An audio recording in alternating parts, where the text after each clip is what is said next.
Snail mail could take even longer now. USPS postmaster announced a 10-year plan, which includes cuts to workers' hours, higher prices, and longer wait times.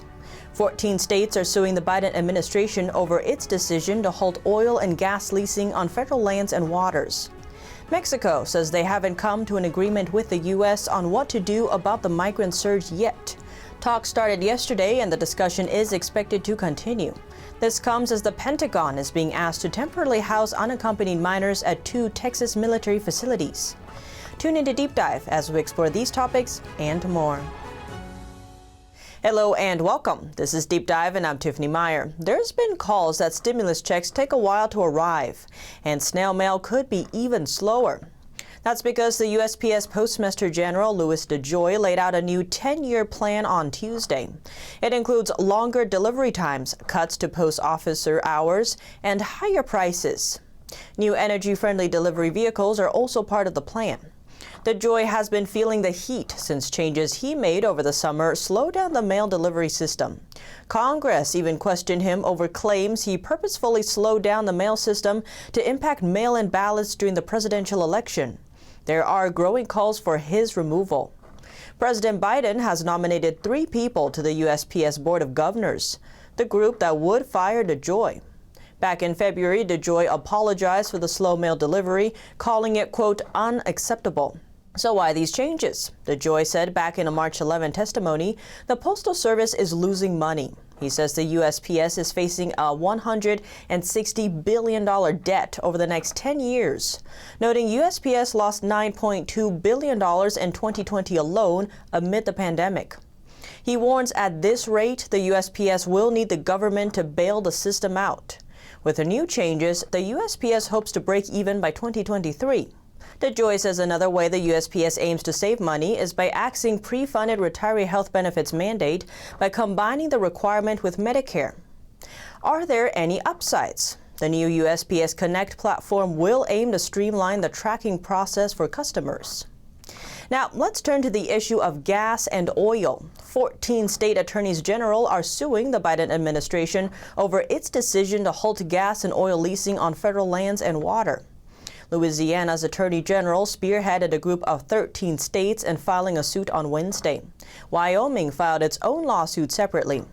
The Attorney Generals held a press conference Wednesday morning to discuss the lawsuit.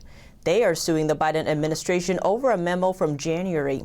They called that move to pause oil and gas leasing on federal lands and waters, quote, an attack on American energy independence, good-paying jobs, and affordable energy for all.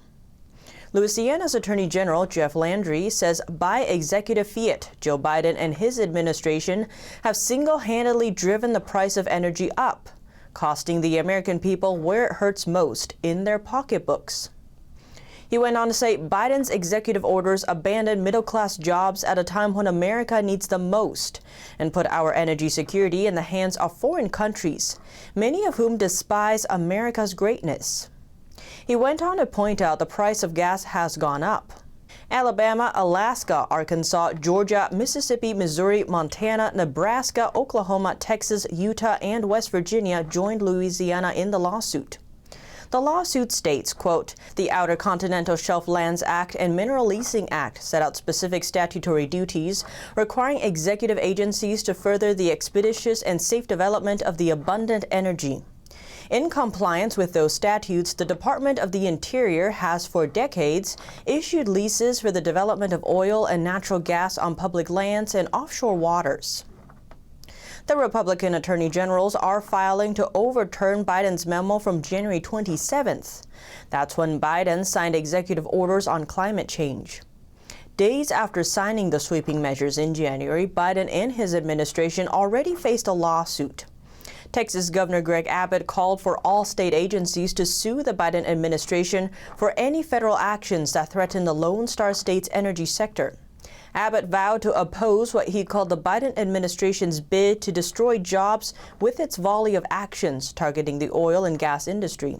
And 4 Democratic representatives in Texas also called on Biden to rescind his new federal energy leasing ban at the time. They say his plan would eliminate jobs, reduce economic output, and hurt the community. And they say it would, quote, weaken the U.S. national security. This is because the ban of future leases for oil and gas would force the U.S. to import rare earth minerals from foreign countries. Biden's actions have drawn fire from Republicans, industry groups, and even some Democrats. But Special Presidential Envoy for Climate John Kerry said that Biden wants to make sure workers in the energy industry, quote, have better choices in jobs that pay better and are cleaner, giving the example of being a solar power technician instead of being a miner. Biden's team has argued that companies still have plenty of undeveloped leases, noting 14 million acres in western states and over 9 million offshore. They also argue companies still have unused drilling permits left, over 7,000 that would last them years. The Energy Information Administration, meanwhile, says the temporary pause will have no effects until 2022. The Department of the Interior has not commented yet. And that's not the only lawsuit Biden and his administration are facing. 21 states recently sued Biden over the Keystone XL pipeline cancellation. It's led by Texas and Montana. They argue the president did not have the authority to unilaterally change an energy policy that Congress had set when he revoked the permit on his first day in office. That power, the lawsuit argues, rests with Congress. That is, the power to regulate interstate and international commerce, including granting or rejecting permits for oil pipelines that cross an international border. The Keystone XL pipeline was designed to transport around 830,000 barrels of oil from Canada and Montana to junctions in the Middle of America and refineries in Houston. It would be constructed as an extension to an existing pipeline system. Trump approved the permit to construct the 1.2 miles of pipeline in 2019. That's after it was axed during the Obama era. The pipeline's construction was meant to create and sustain thousands of jobs and advance the U.S. to achieving energy independence. It was also designed to improve commercial relations with Canada and provide tax revenues to high-poverty areas. Biden said in his executive order canceling the pipeline was needed because the pipeline, quote, disserves the U.S. national interest. The order reads, the United States and the world face a climate crisis. At home, we will combat the crisis with an ambitious plan to build back better, designed to both reduce harmful emissions and create good, clean energy jobs. Our domestic efforts must go hand in hand with U.S. diplomatic engagement, because most greenhouse gas emissions originate beyond our borders. Such engagement is more necessary and urgent than ever. Adding, leaving the Keystone XL pipeline permit in place would not be consistent with my administration's economic and climate imperatives. Senate Minority Leader Mitch McConnell responded by saying China and Russia must be thrilled about this, adding that our new government is essentially declaring war on some of our own economic foundations to satisfy a craving for symbolic gesture. McConnell at the time also questioned Biden's decision to halt oil and natural gas development on public lands, saying the move instantly cuts domestic oil production by 1/5 and slashes U.S. energy independence. He said in 2019, the U.S. ran an energy surplus for the first time since the 1950s. He also said stopping work on the Keystone pipeline will impact 11,000 American workers, including 8,000 union workers. Now let's move to the border crisis. Mexico says they haven't reached a consensus with the U.S. on what to do about the migrant surge yet. The two countries discussed ways to tackle the recent jump in numbers on Tuesday. It comes as Mexico deploys nearly 9,000 troops to its southern and northern borders to prevent migrants from reaching the U.S. border. Mexico says President Biden's change in policy has made people think it's easier to enter the U.S. There was no immediate comment from the White House on the outcome of the discussions with Mexico. Further, U.S. talks on migration are due to take place in Guatemala. Since Biden's policy changes, the number of migrant children entering the U.S. illegally has doubled in the last month. Some children come with friends or relatives, but others are left only in the care of human traffickers. Migrant protection groups say smugglers are encouraging parents to send their children alone as a result of the shift in U.S. policy. The Biden administration released footage Tuesday showing crowded migrant detention centers in Texas. The U.S. is struggling to house and process the growing number of children. Republican lawmakers criticize Biden over the surge in migrants.